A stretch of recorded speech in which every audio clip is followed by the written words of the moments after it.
Hello అండి. అందరికీ నమస్తే. నేను మీ Sanjana. Welcome back to our channel Sanjana's food cart. ఈరోజు మన రెసిపీ వచ్చేసి హోమ్‌మేడ్ పిజ్జా అండి. ఇంట్లోనే పిజ్జా ఎలా తయారు చేయాలో ఇప్పుడు చూసేద్దాం.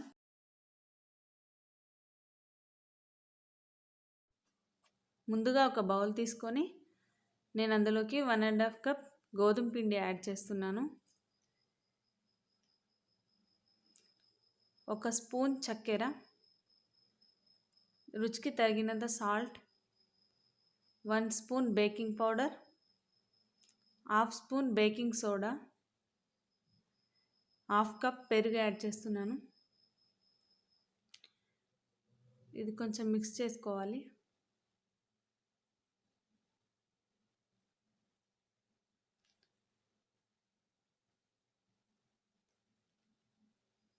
నేను ఇక్కడ నెయ్యి యాడ్ చేయడం మర్చిపోయాను. మీరు వాటర్ యాడ్ చేయకముందే నెయ్యి వేసుకోండి. 1 టేబుల్ స్పూన్ నెయ్యి.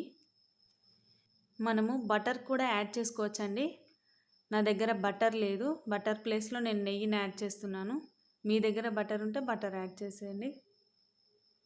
దీన్ని బాగా మిక్స్ చేసుకోవాలి. ఒక హాఫ్ అన్ అవర్ పక్కన ఉంచుకోవాలి. ఇలా కలుపుకున్న పిండిని నేను 2 పీసెస్గా డివైడ్ చేస్తున్నాను. 2 పిజ్జాస్ చేస్తున్నాను. నేను చీజ్కి బదులుగా వైట్ సాస్ని ప్రిపేర్ చేస్తున్నాను. ఒక ప్యాన్ తీసుకొని 1 ½ స్పూన్ నెయ్యిని యాడ్ చేసి దాంట్లోకి 2 టేబుల్ స్పూన్ మైదా పిండిని యాడ్ చేస్తున్నాను. మైదా పిండి మంచిగా ఫ్రై అయ్యాక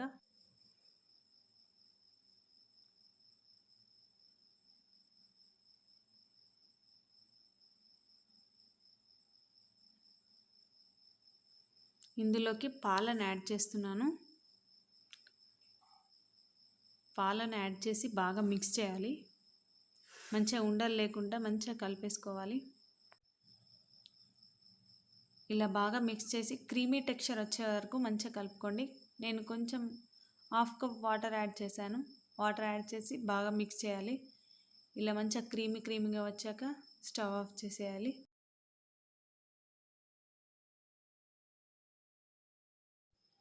ఇప్పుడు మనం పిజ్జా సాస్ని తయారు చేసుకుందాం. నేనైతే ఇన్స్టెంట్గా తయారు చేస్తున్నాను. టమాటా కెచప్ని తీసుకుంటున్నాను. ఒక హాఫ్ కప్ టమాటా కెచప్లో కొన్ని వెల్లుల్లి రెబ్బలు యాడ్ చేస్తున్నాను, సన్నగా చాప్ చేసుకున్నవి. ఒక half spoon chilli flakes add చేశాను. ఇవి బాగా మిక్స్ చేయండి. అంతే, మనకు పిజ్జా సాస్ అనేది రెడీ అయిపోతుంది ఇన్స్టెంట్గా. ఇలా మనం కలిపి పెట్టుకున్న పిండిని రోలర్తో రోల్ చేసి ఒక స్టీల్ ప్లేట్ తీసుకుంటున్నాను. స్టీల్ ప్లేట్కి ఆయిల్ బాగా అప్లై చేసి మన పిజ్జా బేస్ని అందులో వేసేసి కొంచెం ఎడ్జెస్ని లోపలికి ఫోల్డ్ చేస్తున్నాను. సాసెస్ అనేవి బయటికి రాకుండా లైట్గా ఫోల్డ్ చేసి పెట్టండి.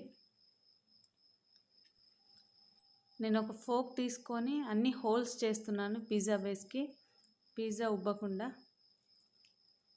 ఇలా హోల్స్ చేసి పెట్టండి. ఆ తర్వాత పిజ్జా సాస్ని మనం అప్లై చేద్దాం. దీన్ని బాగా అప్లై చేసేయండి.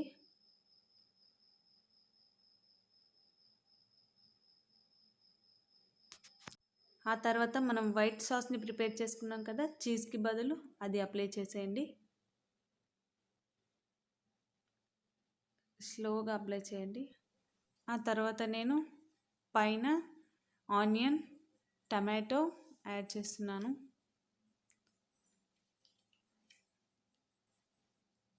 ఇలా ఫైన్గా డెకరేట్ చేసి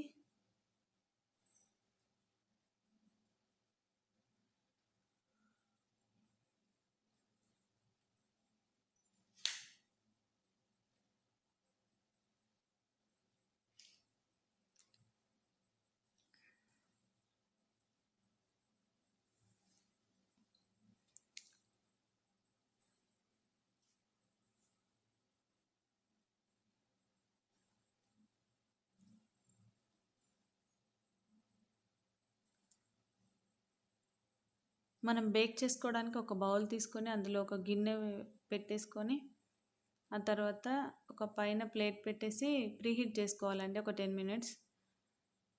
కొంచెం చిల్లీ ఫ్లేక్స్ యాడ్ చేస్తున్నాను. పైన మనకు సైడ్స్కి అంతా ఆయిల్ అప్లై చేసేయాలి, ఎడ్జెస్కి లైట్గా.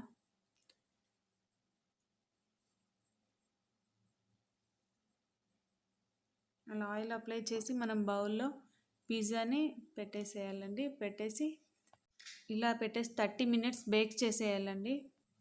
అంతే, ఎంతో రుచికరమైన పిజ్జా రెడీ అండి. మీరు కూడా ట్రై చేసి నాకు కామెంట్ సెక్షన్లో కామెంట్ చేయండి. మీకు నా రెసిపీ కనుక నచ్చినట్లయితే లైక్ చేయండి, షేర్ చేయండి, కామెంట్ చేయండి, సబ్స్క్రైబ్ చేయండి, పక్కనే ఉన్న బెల్ ఐకాన్ని క్లిక్ చేయండి. బాయ్.